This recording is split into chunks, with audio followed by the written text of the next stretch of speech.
All right, last one. Trying to make your head blister and crack open like an overripe melon. You got so much knowledge in there. Can you see it starting to split right here?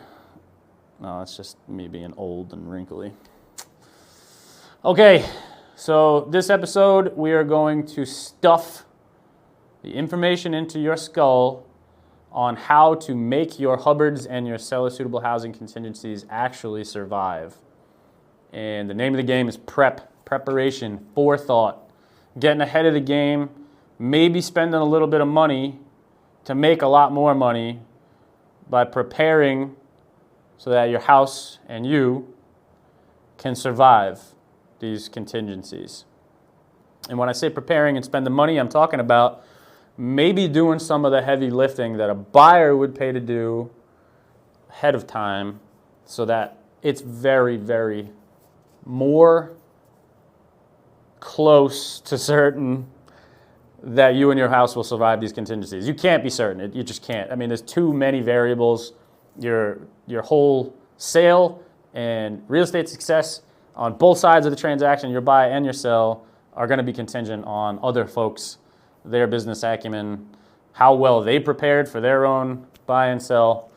But because you don't need no stinking realtor, you can send them these videos. Maybe it helps, maybe it doesn't. We'll find out.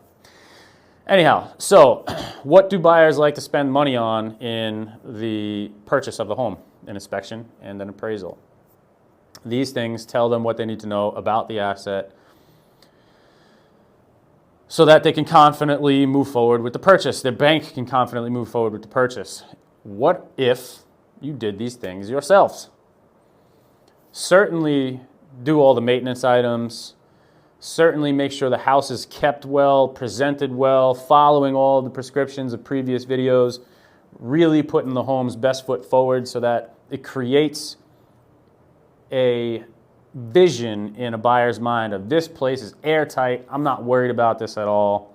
This buyer or the seller, has done all of their due diligence and homework, and they've really kept this residence beautifully. It's pride of ownership. I got nothing to worry about. Yes. But why not go one step further then?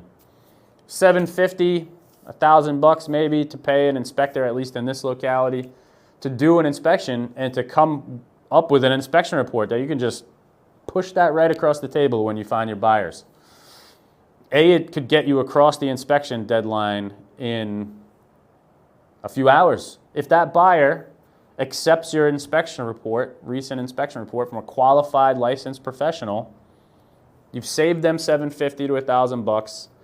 You've saved them untold number of question marks that can take time to solve. Remember, during an inspection, that buyer can come back to do all sorts of inspections, mold and pests and radon, mechanicals and structural and wood destroying insects, that sort of thing. It takes days. They have 10 business days, 14 calendar days or longer if there's holidays to complete all this stuff. And the faster it gets completed and the faster you get that buyer across that threshold of inspections, the sooner you can get out and start shopping the market to do your seller-suitable housing contingent sale and Hubbard offer. Big deal. Appraisals, we probably won't be able to slide across the table.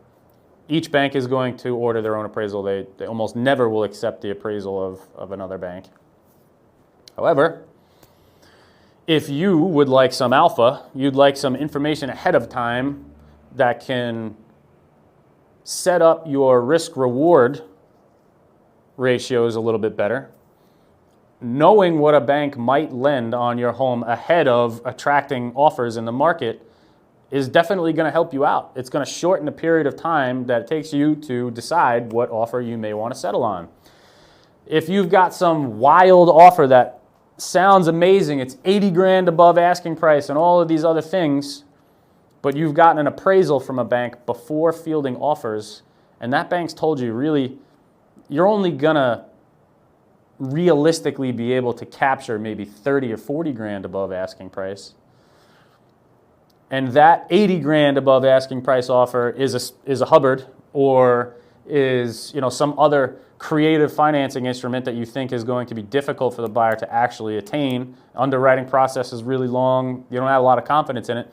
Maybe you just accept a conventional offer, 20% down at a lesser price, but knowing it's effectively the same thing because you're never going to be able to capture that $80,000 above asking price. And when the appraisal does come back lower than the asking price or the agreed price, that $80,000 above asking price that you may have agreed to, it just inserts another opportunity for the buyer to negotiate. You might get less than the $30,000, $40,000 over asking price that conventional 20% down buyer offered. Sounds like a really good idea, maybe a no-brainer. Nobody does it.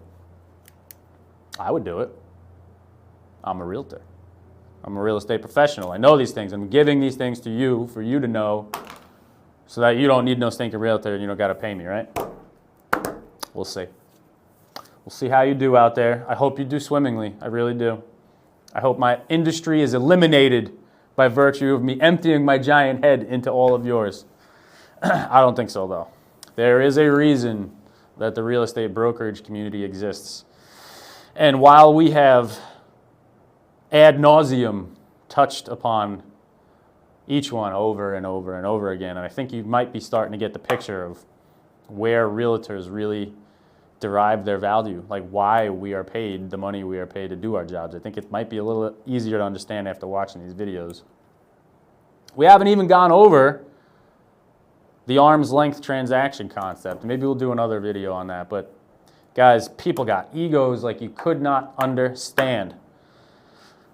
If buyer and seller were just interacting directly, I'm telling you 60% of real estate deals that close today with realtors would blow up just because people's measuring their you-know-what. This is not people's field of expertise. There are a lot of unsophisticated folks out there, and even the sophisticated ones, generally their deals blow up more because they think they know what they're doing and they don't.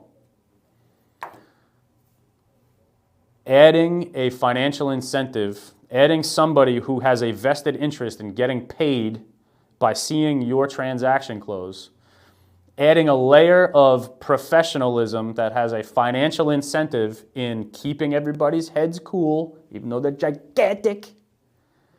We don't let them explode.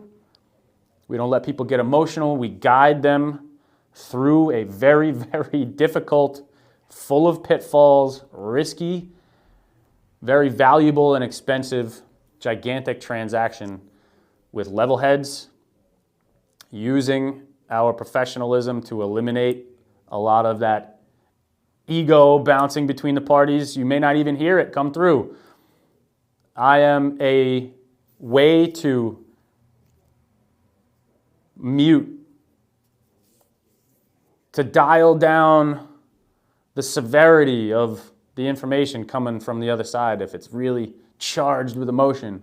Anyway, you get the idea. You're not here to be convinced on why realtors get paid. I'm just thinking about a lot of these things today because of the recent news with NAR. But we're going to do a separate episode on that, fill you in on all the concepts you need to understand about why this whole conversation is ridiculous and the only people who win by not having buyers, brokers compensated in writing, by not publishing buyers, brokers compensation on real estate listings, by not making it formal and offering compensation to buyers, brokers, the only people who win are the banks.